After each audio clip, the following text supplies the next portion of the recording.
Eu estava na cozinha preparando feijão quando minha filha Andréia chegou em casa gritando ao telefone. Aos 34 anos ainda morava comigo.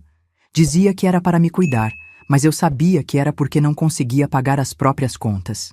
Naquele dia estava furiosa porque o ex-marido Marcos tinha atrasado de novo a pensão do meu neto Gabriel, de apenas 9 anos.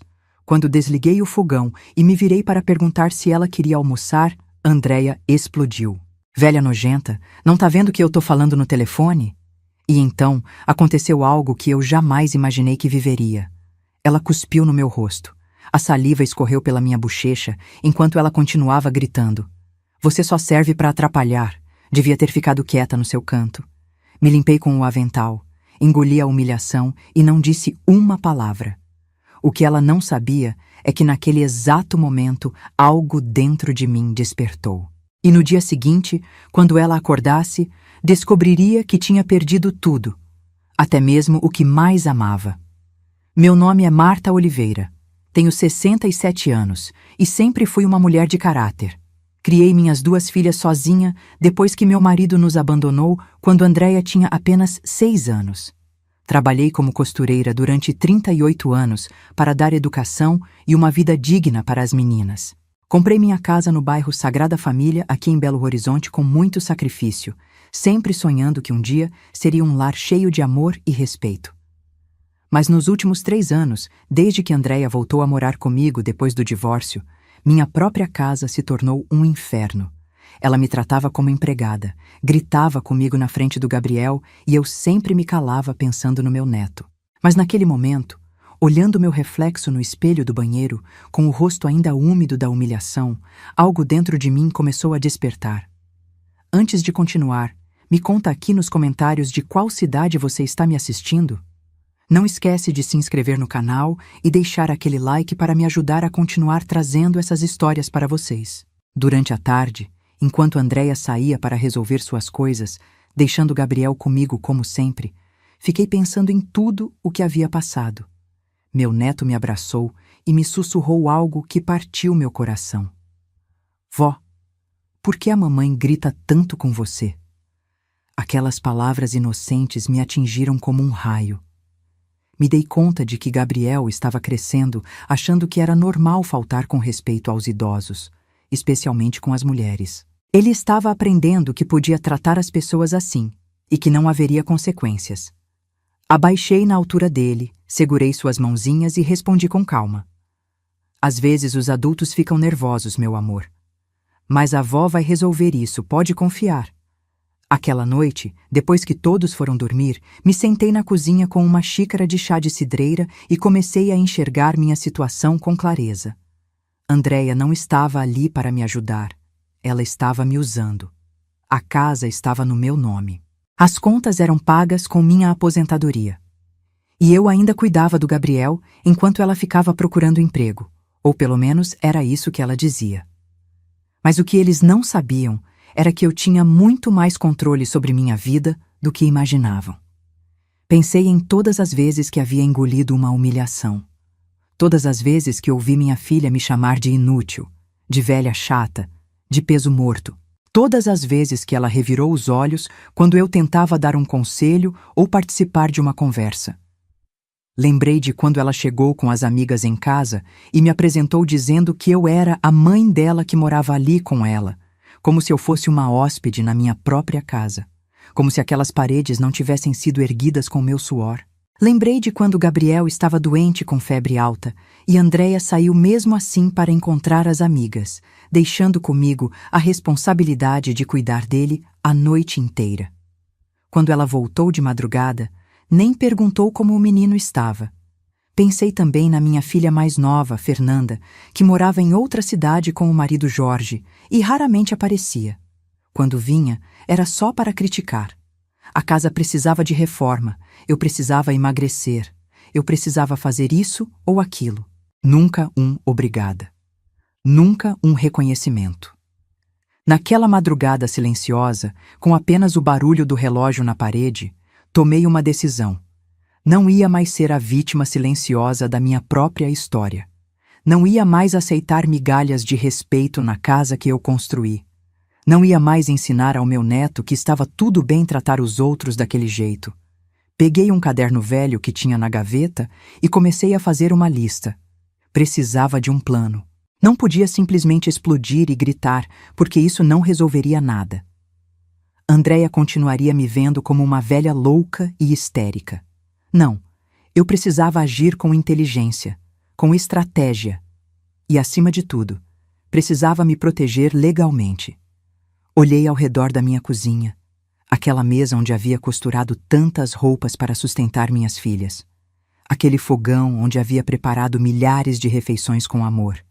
Aquelas paredes que guardavam tantas memórias, mas também guardavam 3 anos de humilhação, 3 anos de desrespeito, 3 anos sendo tratada como um estorvo na minha própria vida. Terminei meu chá já frio e subi para o quarto. Deitei na cama, mas não consegui dormir. Minha mente fervilhava com ideias, com possibilidades, com um futuro diferente. Pela janela, vi o sol começar a nascer sobre Belo Horizonte. Um novo dia estava começando, e para mim seria o primeiro dia de uma vida completamente nova. Andréia ainda não sabia, mas quando acordasse, o mundo dela estaria prestes a virar de cabeça para baixo. Ela havia cuspido no rosto da mulher errada. Havia humilhado a pessoa errada. E agora ia descobrir que mãe não é capacho.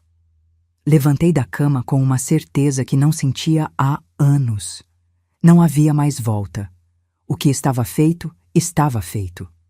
Mas o que ainda estava por vir mudaria tudo para sempre. Enquanto preparava o café da manhã, ouvi os primeiros passos de Gabriel descendo as escadas. Meu netinho, inocente e puro, ainda não entendia o que estava prestes a acontecer. Mas um dia entenderia. Um dia saberia que sua avó teve coragem de se defender, de se valorizar, de mostrar que nunca é tarde para recomeçar, e que essa seria a lição mais importante que eu poderia ensinar a ele. O dia seguinte amanheceu cinza, como se o céu refletisse o peso que eu carregava na alma. Andréia se levantou de mau humor, como quase sempre ultimamente, e começou sua rotina de reclamações enquanto eu preparava o café da manhã. Esse café tá muito forte, mãe. Você já não sabe fazer nem um café decente. Ela nem olhou para mim. Os olhos grudados no celular, como sempre. Gabriel apareceu correndo na cozinha com o uniforme da escola todo torto. Me abaixei para arrumar a camisa dele e o menino me disse baixinho, animado com a tarefa nova. Vó, a professora mandou fazer uma árvore genealógica. Preciso colocar o nome de todo mundo da família. Ele tentou contar mais detalhes para a mãe, mas Andréia nem levantou a vista do telefone. Depois, Gabriel. Não tá vendo que eu tô ocupada? O menino ficou parado, com a colher de cereal no meio do caminho, e eu senti meu coração apertar. Era sempre assim. Andréia tinha perdido completamente a conexão com o que realmente importava, o próprio filho. Depois de levar Gabriel para a escola, voltei para casa e encontrei Andréia no meu quarto, mexendo nas minhas gavetas e falando ao telefone. Fiquei parada na porta, observando. Sim, Beatriz, a casa está muito bem localizada. Você sabe como é, as velhas sempre exageram as doenças. Quando ela for pro asilo, vou poder arrumar esse lugar direito. Ela viu que eu tinha chegado, mas nem se importou. Continuou falando como se eu não estivesse ali. A região está valorizando muito. Essa casa vai valer o dobro em uns anos. Vale a pena esperar mais um pouco. Senti meu sangue gelar nas veias. Não era paranoia. Não era impressão minha. Andréia realmente estava planejando se livrar de mim. Já tinha até calculado quanto minha casa ia valer quando eu não estivesse mais ali. Fingi que não tinha ouvido nada e voltei para a cozinha. Mas naquele momento entendi que precisava agir rápido. Muito mais rápido do que eu imaginava. No domingo seguinte, minha filha Fernanda veio visitar. Fiquei animada pensando que teríamos um almoço em família tranquilo. Passei a manhã inteira preparando tutu de feijão com torresmo, o prato favorito das duas desde pequenas. Coloquei a mesa com minha melhor louça, aquela que tinha ganhado de presente de casamento e guardava para ocasiões especiais. Me arrumei com meu vestido azul marinho, o que sempre ficava elegante em mim. Até passei um batom. Quando Fernanda chegou, me deu um abraço rápido e logo foi para o quarto de Andréia. As duas se trancaram lá para conversar em particular. Aquilo me incomodou, mas tentei não pensar muito. Fui para a cozinha lavar a louça que tinha usado no preparo do almoço. Foi quando comecei a ouvir a conversa delas. O quarto de Andreia ficava bem em frente à cozinha, e com a porta fechada, elas achavam que ninguém escutava. Mas eu escutei cada palavra. Eu te entendo perfeitamente, Andreia. Olha como eu vivo com o Jorge. Tranquila, sem ter que ficar cuidando da mãe 24 horas. Você já fez a sua parte, ela já viveu a vida dela. Agora é a sua vez. As duas riram. Minha mão tremeu enquanto lavava o mesmo prato pela terceira vez. É que às vezes eu sinto que moro num museu, Fer. Não posso mudar nada, não posso mexer em nada e ainda tenho que ficar agradecendo o tempo todo porque é a casa dela. Me sinto uma adolescente de novo. Fernanda respondeu naquele tom de quem está dando conselho. Exatamente. E até quando isso vai durar? Os velhos hoje vivem até os 90. Imagina mais 20 anos assim? Segurei firme na pia para não cair. Aquelas eram minhas duas filhas, as meninas que eu tinha criado com tanto amor, falando de mim como se eu fosse um peso, um obstáculo para a felicidade delas. Não era paranoia, não era coisa da minha cabeça. Elas realmente me viam como um estorvo. Quando saíram do quarto e sentaram à mesa, agiram como se nada tivesse acontecido. Ai, mãe, que cheiro bom de tutu. Ninguém faz igual a senhora, disse Andreia com um sorriso falso. Verdade, completou Fernanda, pegando Gabriel no colo. A avó Marta é a melhor cozinheira de Belo Horizonte, não é, Gabriel? Mas eu já tinha visto elas sem as máscaras, já tinha ouvido os verdadeiros sentimentos. E naquela tarde, enquanto elas comiam minha comida e fingiam carinho, algo dentro de mim se quebrou de uma forma que nunca mais seria igual. Nos dias seguintes, comecei a prestar atenção em coisas que antes eu ignorava ou justificava com desculpas. Quando Andreia trouxe as amigas em casa, me apresentou dizendo assim: "Essa é minha mãe, ela mora aqui comigo." Como se eu fosse hóspede, como se aquela não fosse a casa que eu tinha comprado com meu próprio suor. Outra tarde, estava estendendo roupa no quintal quando escutei Andreia conversando com Dona Sofia, nossa vizinha, sobre casas de repouso. Pois é, Dona Sofia, aquele residencial de idosos em Contagem é muito bom. Minha prima colocou a sogra lá e diz que cuidam super bem. A gente tem que pensar nessas coisas, né? Não pode ser egoísta com os pais. Dona Sofia respondeu algo que não consegui ouvir, mas vi Andreia concordando e sorrindo. Quando entrei na sala, ela já tinha desligado o telefone e agia como se nada tivesse acontecido.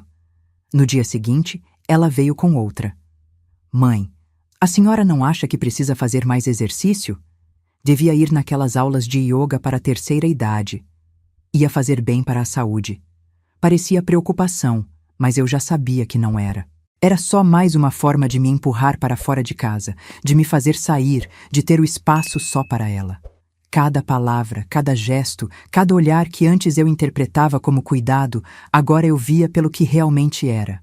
Manipulação, interesse, egoísmo puro. Uma noite, enquanto Andreia assistia televisão na sala, peguei meu caderninho onde tinha começado a anotar o plano e acrescentei mais detalhes.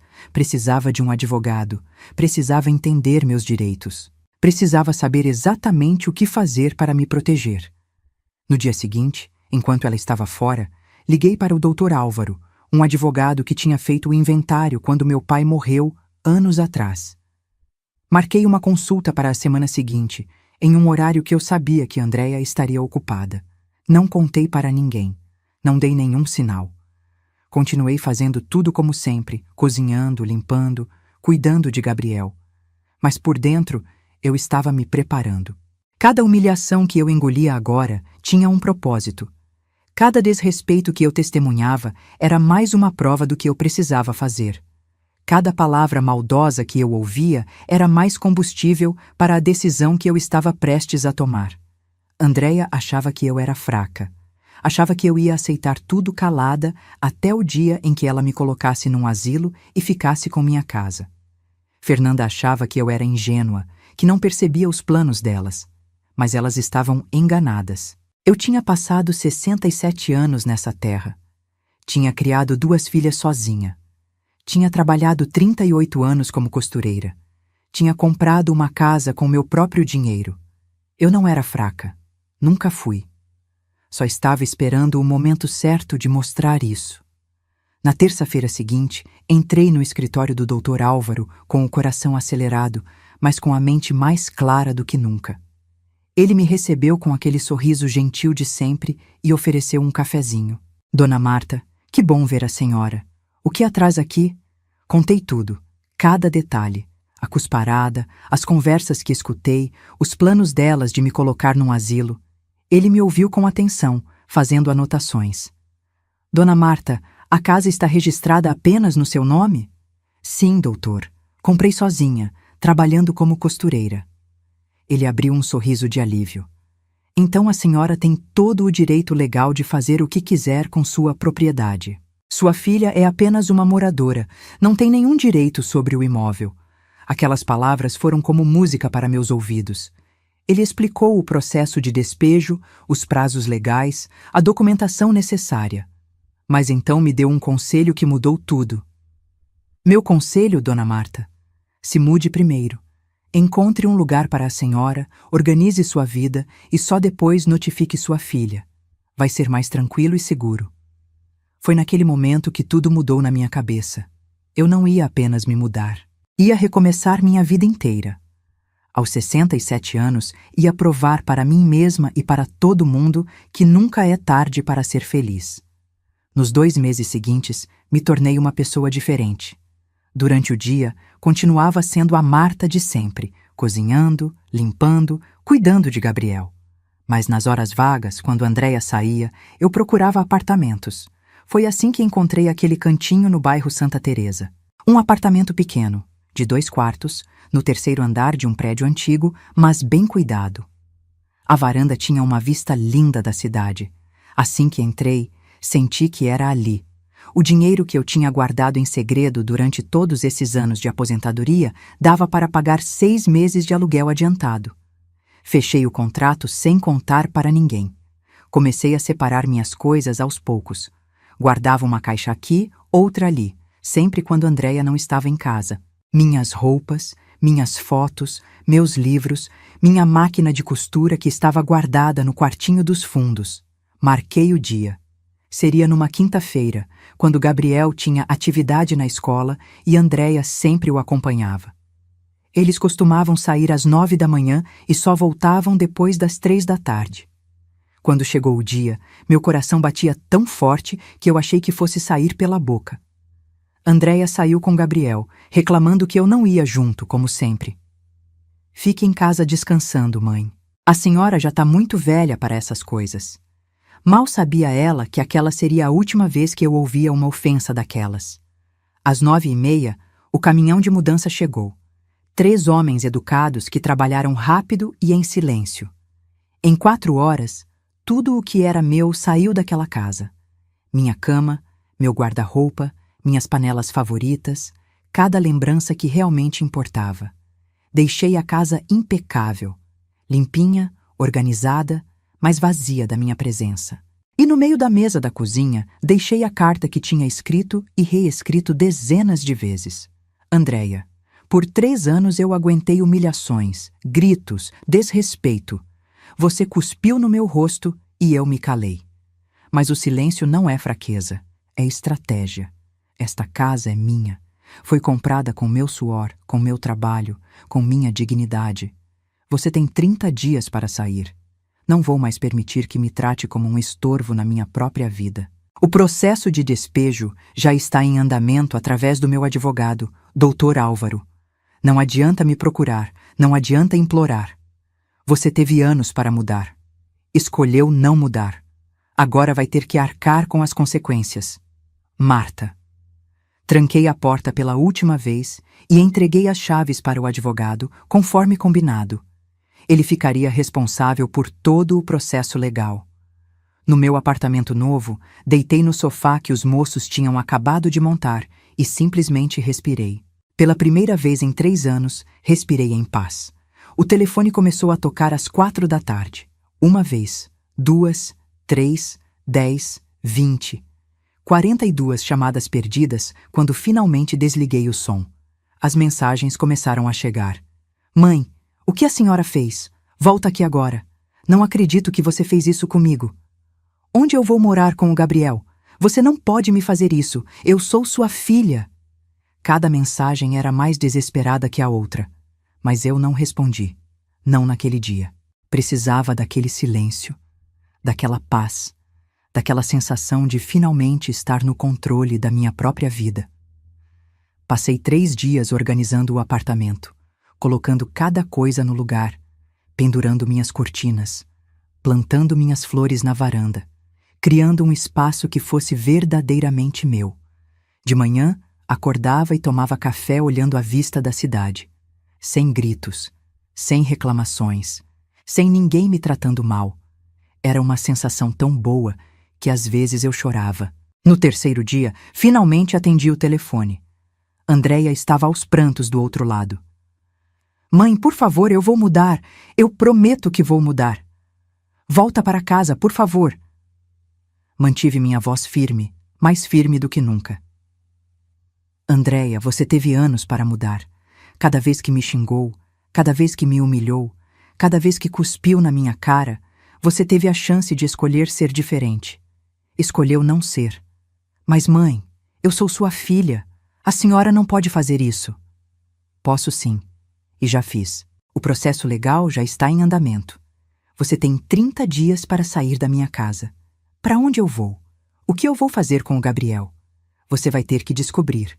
Do mesmo jeito que eu descobri como criar 2 filhas sozinha, como trabalhar 38 anos sem reclamar, como comprar uma casa sem ajuda de ninguém.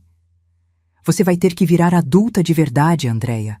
A senhora não tem coração, tá me jogando na rua. Não tô te jogando na rua, tô te dando 30 dias. E te dei 3 anos de teto, comida, cuidado com seu filho.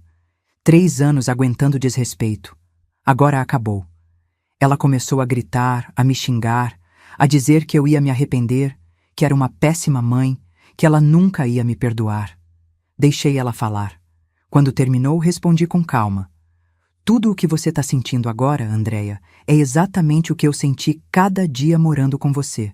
A diferença é que eu nunca te tratei mal. Você escolheu me tratar assim. Agora vai ter que conviver com as consequências. E desliguei. Sentei na varanda do meu apartamento, olhando o sol se pondo sobre Belo Horizonte. E pela primeira vez em muito tempo, sorri.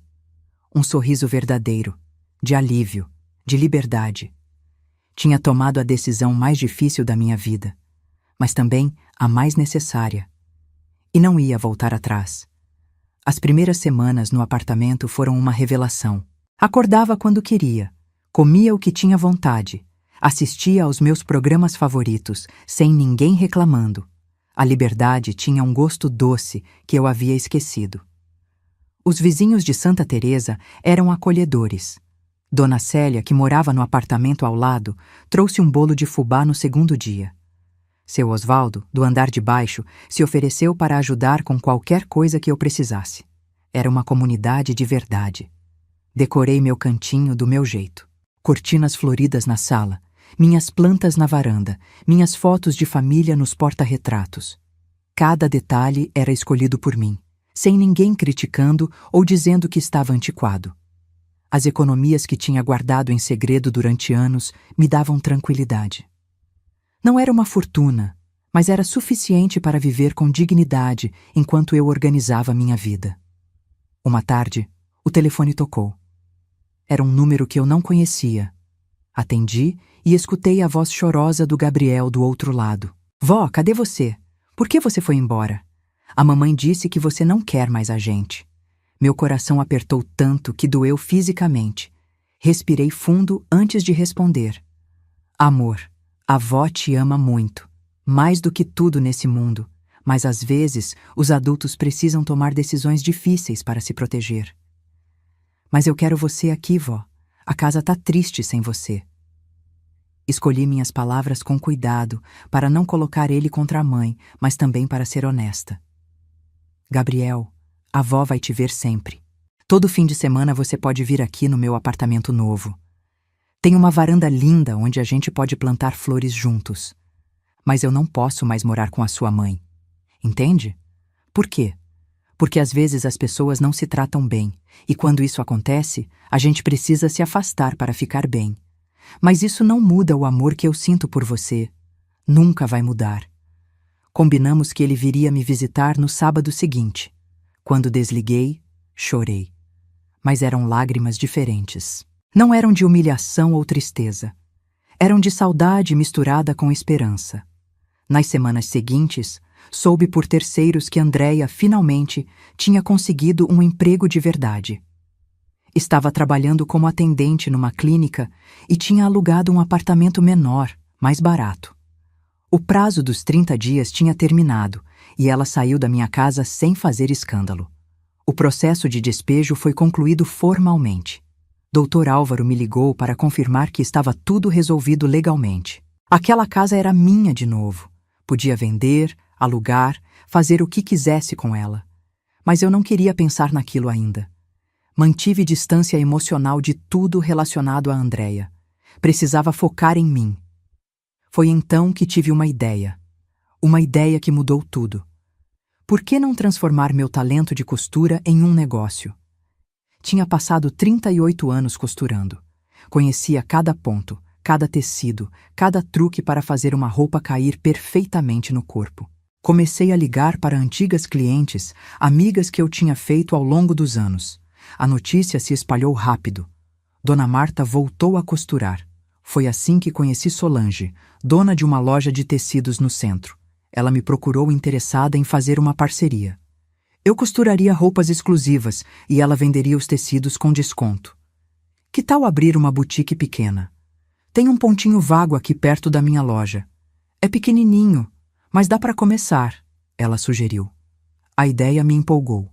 Usei parte das minhas economias para alugar o espaço, comprar uma máquina de costura nova, montar um pequeno ateliê. Meu foco seria roupa sob medida para mulheres acima dos 50 anos. Roupas elegantes, bem feitas, que valorizassem o corpo maduro. Comecei devagar, mas com qualidade.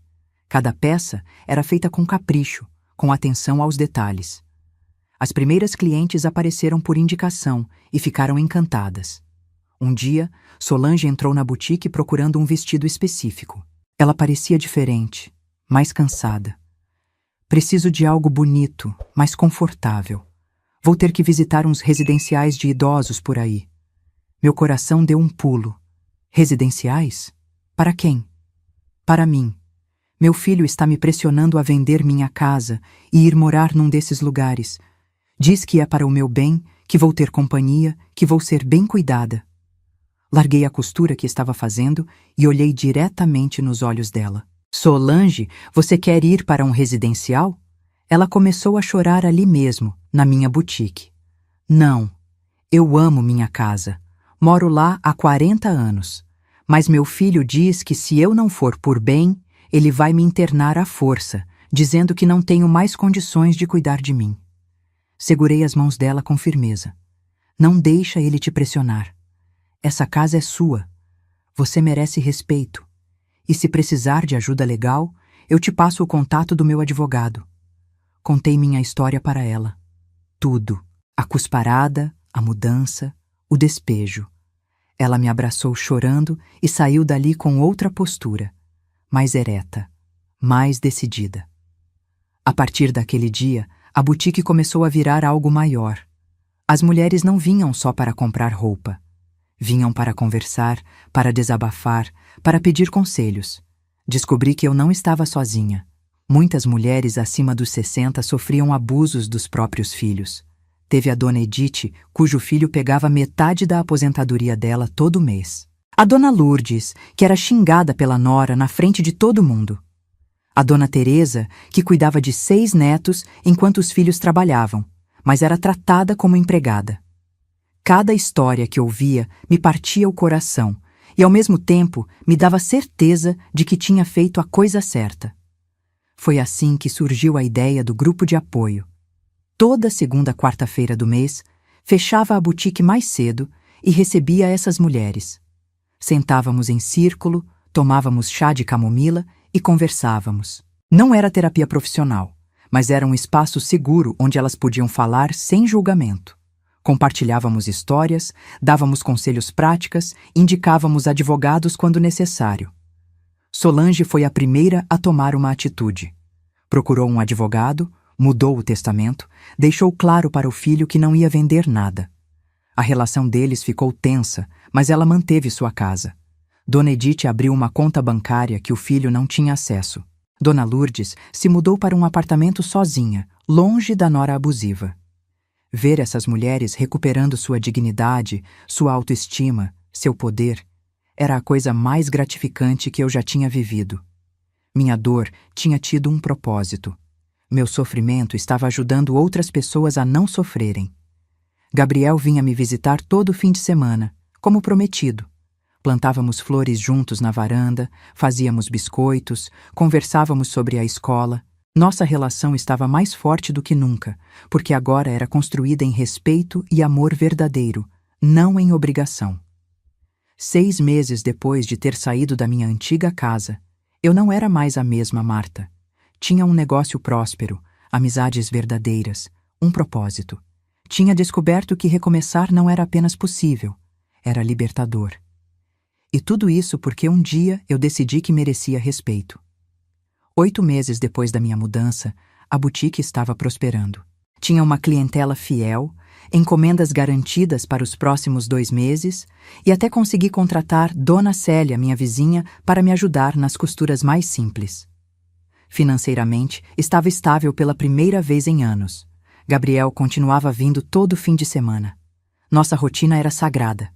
Sábado de manhã ele chegava com a mochilinha, passávamos o dia juntos e no domingo à tarde o pai buscava. Andréia mantinha distância, orgulhosa demais para pedir perdão. Mas as coisas estavam mudando para ela. Soube por Gabriel, nas conversas inocentes de criança, que o apartamento novo era apertado, que o aluguel comia quase todo o salário dela, que ela vivia cansada do trabalho. Mãe fica olhando fotos da casa antiga, vó. Acho que ela tá com saudade. Um dia, Gabriel me mostrou o celular dele. Andréia tinha começado a usar redes sociais e me seguia por lá, mesmo sem eu saber.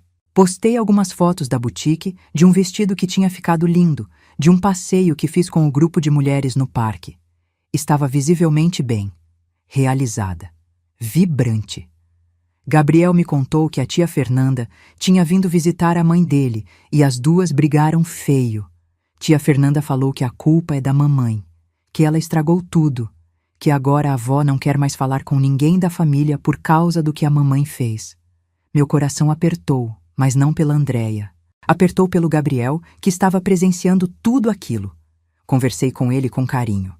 Amor, o que aconteceu entre eu e sua mãe é coisa de adulto. Mas quero que você saiba uma coisa importante. Você não tem culpa de nada disso. E eu sempre vou te amar, não importa o que aconteça. Foi num desses fins de semana que Gabriel falou algo que, sem saber, mudaria tudo. Estávamos plantando alecrim na varanda quando ele soltou, com aquela sinceridade de criança. Vó, você me ensinou que a gente tem que respeitar as pessoas. A mamãe não respeitava você, né? Parei o que estava fazendo e olhei para ele. Aquele menino de 9 anos tinha entendido em uma frase o que a mãe dele levou anos para não enxergar. É verdade, meu amor. Às vezes as pessoas esquecem de respeitar quem elas amam. Ela tá triste agora. Chora às vezes quando acha que eu não tô vendo.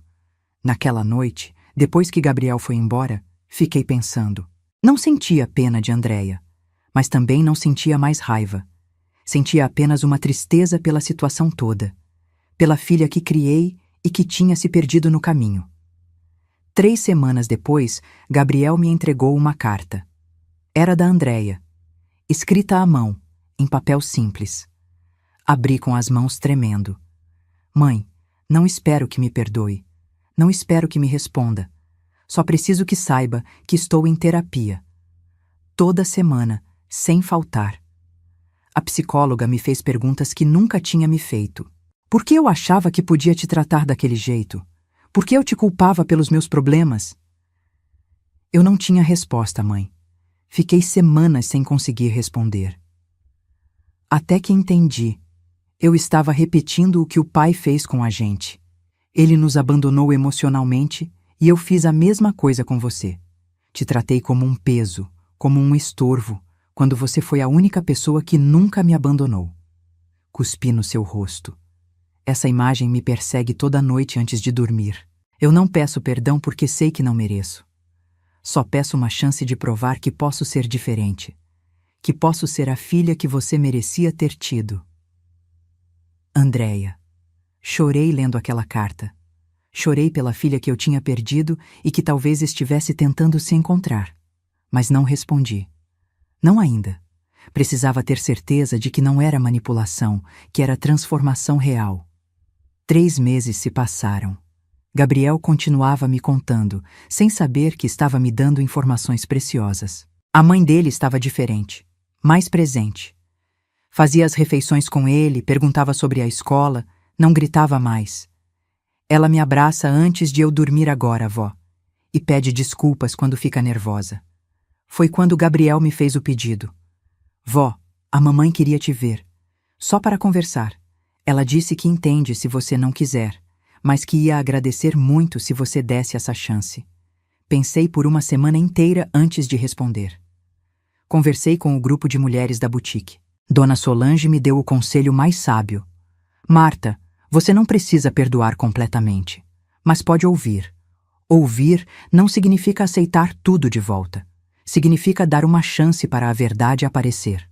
Concordei em encontrar Andréia numa cafeteria neutra, perto da boutique. Terreno neutro, como 2 países em negociação de paz. Quando cheguei, ela já estava lá, mais magra, com o rosto cansado, mas com uma postura diferente, mais humilde. Levantou quando me viu, mas não tentou me abraçar. Obrigada por vir, mãe. Sentamos uma de frente para a outra. O silêncio foi pesado nos primeiros minutos. Mãe, eu não vim aqui para pedir para voltar a morar junto. Não vim pedir dinheiro ou ajuda. Vim apenas pedir a chance de reconstruir nossa relação. Aos poucos, do jeito que a senhora achar melhor. Por quê? Por que agora? Porque eu perdi tudo. Perdi minha casa, perdi meu conforto, perdi minha mãe. E no meio de tudo isso, quase perdi meu filho também. Gabriel me olha diferente agora, com decepção. E foi isso que me acordou. Ela respirou fundo antes de continuar. A terapeuta me fez ver que eu tratava você do mesmo jeito que o pai nos tratou. Como se você fosse descartável, como se seu amor não valesse nada. E eu me tornei exatamente o tipo de pessoa que eu jurava nunca ser. As lágrimas dela eram genuínas. Eu conhecia minha filha o suficiente para saber quando ela estava fingindo. E aquilo não era fingimento. Era dor real. Andréia, você me machucou de uma forma que não sei se consigo esquecer. Você cuspiu no meu rosto, me humilhou, me tratou como lixo. Eu sei, mãe, eu sei, e vou carregar isso pelo resto da vida. Respirei fundo antes de falar o que tinha ensaiado mentalmente. Vou permitir que você me visite, mas com regras. Qualquer desrespeito, qualquer grito, qualquer falta de consideração, e você perde esse privilégio. Precisamos reconstruir a confiança do zero. E isso não vai acontecer da noite para o dia. Ela concordou com a cabeça, limpando as lágrimas. Eu aceito. Todas as regras que a senhora quiser. Só quero a chance de provar que mudei. Você tem emprego? Tenho. Trabalho numa clínica. Não paga muito, mas é honesto. E o Gabriel? Tá bem. Eu tô tratando ele melhor, sendo mais presente. Tentando ser a mãe que ele merece. Terminamos o café em silêncio. Quando saímos, ela tentou me abraçar e eu deixei. Foi um abraço breve, cauteloso, mas foi um começo. Não sei se vou conseguir perdoar completamente um dia, Andréia, mas posso tentar dar uma chance para que você seja diferente. É tudo o que eu preciso, mãe. Uma chance. Voltei para casa com o coração dividido. Entre a esperança de recuperar minha filha e o medo de ser machucada de novo. Mas uma coisa eu tinha certeza. Nunca mais seria capacho de ninguém. Nem mesmo da minha própria filha. 2 anos depois daquele dia em que saí da minha antiga casa, a vida tinha me dado mais do que eu jamais imaginei. A boutique era referência em Belo Horizonte. Mulheres vinham de bairros distantes só para conhecer o trabalho da Dona Marta, como me chamavam. O grupo de apoio tinha crescido. Agora eram 30 mulheres que se encontravam toda segunda quarta-feira. Formalizado, com cadastro, com regras. Eu tinha me tornado mentora de outras senhoras que precisavam encontrar sua voz, sua força, sua dignidade. Foi numa dessas reuniões que conheci Teresa. Ela tinha sido trazida pela vizinha Denise, que já frequentava o grupo há alguns meses. A história de Teresa era parecida com a minha. A filha Laura maltratava a própria mãe, gritava, desrespeitava, usava o dinheiro da aposentadoria dela. Depois de algumas conversas comigo, Teresa tomou coragem. Estabeleceu limites, abriu conta bancária separada, deixou claro que não aceitaria mais aquele tratamento. Laura reagiu mal no começo, mas depois procurou ajuda profissional. Naquele dia, 3 meses depois da primeira vez que nos vimos, Laura veio até a boutique com Teresa. A menina me abraçou com lágrimas nos olhos. Dona Marta, a senhora salvou minha família. Eu estava me tornando uma pessoa horrível. Agora eu trato minha mãe com respeito, com carinho de verdade. A gente está reconstruindo nossa relação, e é tudo graças à senhora. Não era graças a mim. Era graças à coragem de Teresa.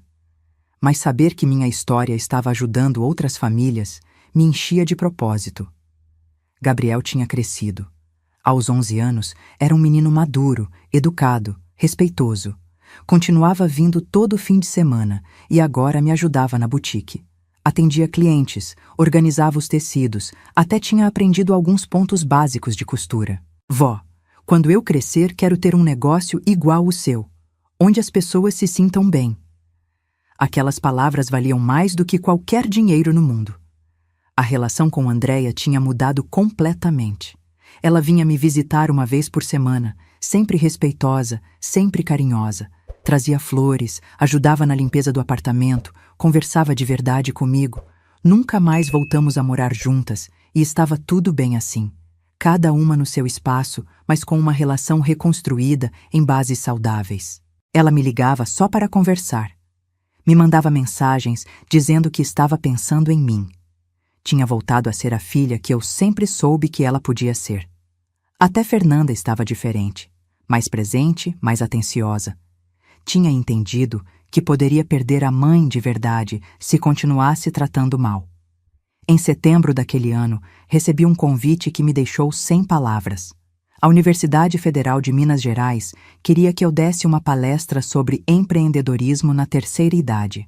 Eu, Marta Oliveira, costureira aposentada, falando para universitários. No dia da palestra, o auditório estava lotado. Jovens de 20 e poucos anos me olhando com atenção enquanto eu contava minha história. Como tinha começado um negócio aos 67 anos, depois de uma crise pessoal devastadora. No final, uma estudante levantou a mão. Dona Marta, o que a senhora diria para uma mulher idosa que está em situação de maltrato familiar e tem medo de se defender? Respirei fundo antes de responder. Eu diria que o medo é normal. É humano ter medo. Mas viver com medo é pior do que enfrentar a incerteza. Diria que ela merece respeito, que tem opções e que nunca é tarde para recomeçar. A vida não acaba aos 60, aos 70, aos 80. A vida só acaba quando a gente desiste de si mesmo. O auditório inteiro aplaudiu. Alguns jovens vieram conversar comigo depois, contando sobre avós maltratados, sobre pais que não respeitavam os idosos. Percebi que minha história tinha tocado algo profundo naquelas pessoas. Quando chegou o Natal, organizei uma ceia no meu apartamento. Pequena, simples, mas cheia de amor verdadeiro. Andréia chegou cedo com presentes e se ofereceu para ajudar na cozinha. Fernanda veio com o marido Jorge, mais respeitosa do que nunca. Gabriel estava radiante vendo a família reunida de forma saudável. Enquanto preparávamos a mesa juntas, Andréia me abraçou por trás. Obrigada, mãe, por não ter desistido de mim. Olhei nos olhos dela e vi arrependimento genuíno, mas também crescimento real. Eu nunca desisti de você, Andréia. Só precisei me colocar em primeiro lugar para poder te ajudar de verdade. Naquela noite, enquanto todos conversavam na sala, fiquei um momento sozinha na varanda, olhando as luzes da cidade. Refleti sobre tudo o que tinha acontecido nesses 2 anos. Perdi uma casa, mas ganhei um lar. Um lar de verdade, construído em respeito e amor próprio. Perdi uma filha abusiva, mas recuperei uma filha em processo de cura, que estava aprendendo a ser melhor. Perdi a falsa paz do silêncio, mas ganhei a verdadeira paz do respeito mútuo. E descobri que nunca é tarde para começar de novo, para defender seus direitos, para exigir o respeito que você merece. Gabriel apareceu na varanda e me abraçou. Vó, eu te amo. Você é a pessoa mais corajosa que eu conheço. Aquele menino tinha aprendido a lição mais importante. Tinha visto a avó se defender, se valorizar, recomeçar e ia carregar isso para o resto da vida. Voltei para a sala onde minha família estava reunida. Não era a família perfeita. Ainda tinha feridas cicatrizando, ainda tinha conversas difíceis pela frente.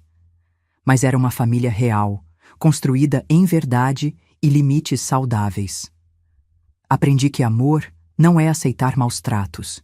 Amor é respeito, é consideração, é reciprocidade. Estabelecer limites não é falta de amor, é amor próprio. E nunca, nunca é tarde para recomeçar. Aos 69 anos, eu tinha um negócio próspero, um grupo de mulheres que me consideravam mentora, um neto que me admirava e uma filha que tinha aprendido a me respeitar. Tinha minha dignidade de volta, tinha minha paz de volta, tinha minha vida de volta. E tudo isso porque um dia, depois de ser cuspida no rosto, eu decidi que merecia mais, que merecia respeito, que merecia ser feliz. Se você está passando por algo parecido, saiba que você não está sozinha, que existem saídas, que você tem força mesmo quando acha que não tem, e que nunca, em hipótese alguma, é tarde demais para defender sua dignidade. E você, no meu lugar, o que teria feito? Responde aqui nos comentários. Não deixa de assistir o próximo vídeo que está aparecendo aí na tela, porque traz outra reviravolta emocionante que vai te deixar de boca aberta.